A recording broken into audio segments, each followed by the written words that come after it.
നമസ്കാരം.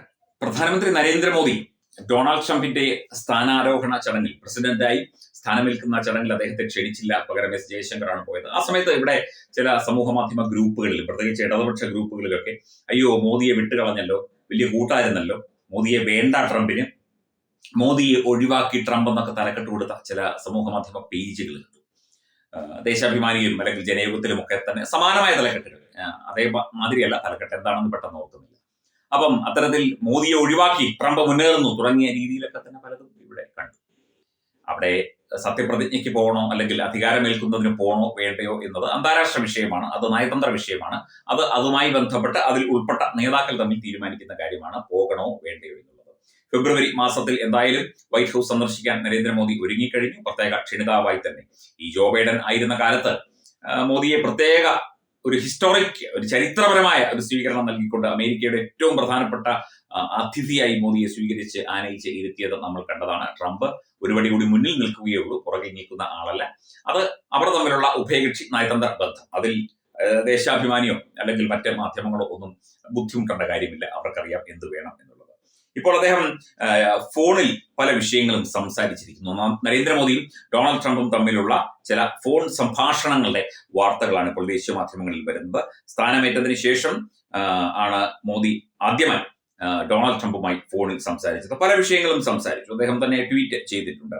Delighted to speak with my dear friend president Donald Trump, congratulated him on his historic second term.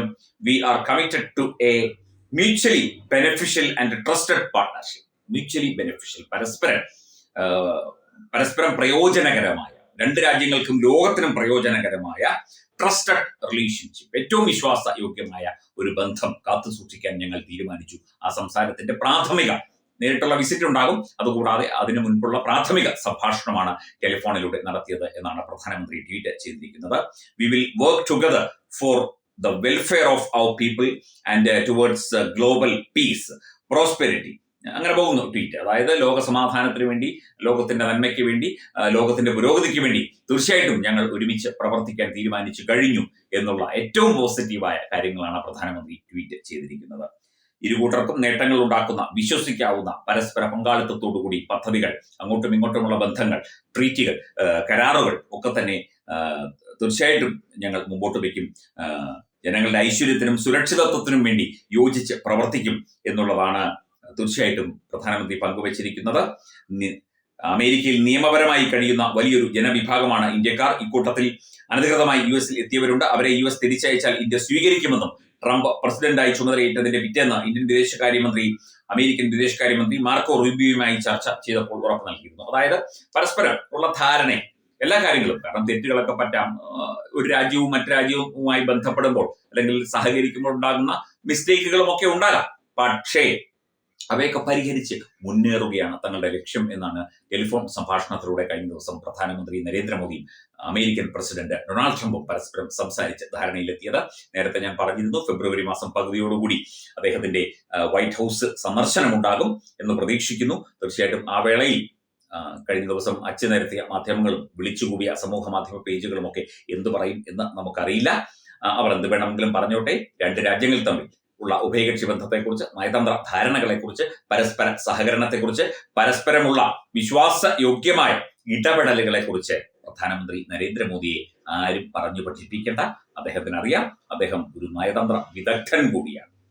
നയതന്ത്രം എന്ത് എന്ന് ലോക ജനതയെ പഠിപ്പിച്ചു കൊടുത്ത ഒരു വ്യക്തി കൂടിയാണ് ഇന്ത്യൻ പ്രധാനമന്ത്രി. അദ്ദേഹത്തിന് സ്വന്തം രാജ്യത്തിന്റെ ക്ഷേമത്തിന്, സ്വന്തം രാജ്യത്തിന്റെ പുരോഗതിക്ക്, അതുപോലെ തന്നെ ലോക പുരോഗതിക്ക്, ലോകത്തെ ഓരോ ജനങ്ങളുടെയും വികസനത്തിനും പുരോഗതിക്കും എങ്ങനെ പ്രവർത്തിക്കണം, എങ്ങനെ സഹകരിക്കണം എന്ന് വ്യക്തമായി അറിയാവുന്ന ആളാണ് ഇന്ത്യൻ പ്രധാനമന്ത്രി Narendra Damodardas Modi.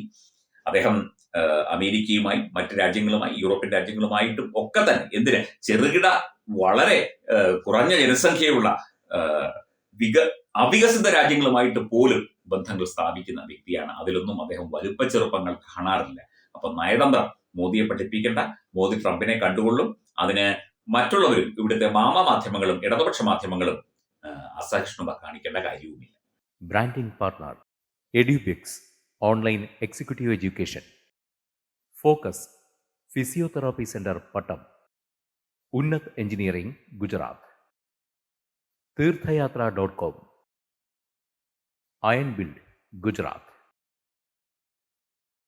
Powered by Jyotis, realizing your dream home. Our ongoing luxury apartments projects are Crown near Karivattam, The Square near UST Global, White Manor near Achigal Ambalatra, and Evergreens Luxury Villas near Tirumala. Call 90482 55599. Jyotis Building Promoters Private Limited, Thiruvananthapuram.